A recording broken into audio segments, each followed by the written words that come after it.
Tell me the mountain you just climbed.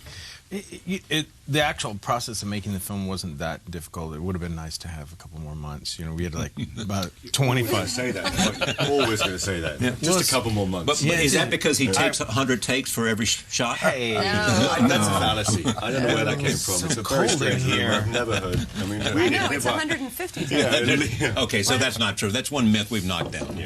Yeah.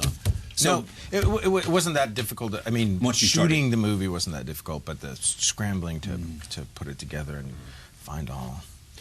Obviously, the obvious question is, how is it different from the book, and how is it different from a previous film?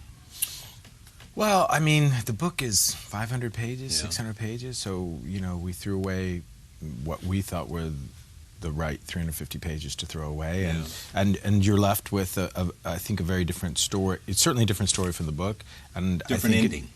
Well, yeah, but I mean, the story, the feeling of it, the parts that we've chosen to keep are very, you know, make it its own thing, and it's very different from the Swedish movie or the. But I thought terribly loyal to the first book. I hope so. Yeah, it feels like in the beginning. I mean, you think I'm thinking when I first saw the first 5 minutes, I'm saying, you know, how close is it going to be to the previous? But then it turns away. What he does is he's so good at establishing an atmosphere immediately in all his films, but this one particularly. What do you mean by that? Well, just presenting a kind of style and a kind of spooky atmosphere immediately, so the audience is riveted from the start, rather like Stieg Larsson's book, where you're riveted from the start. You can't put it down.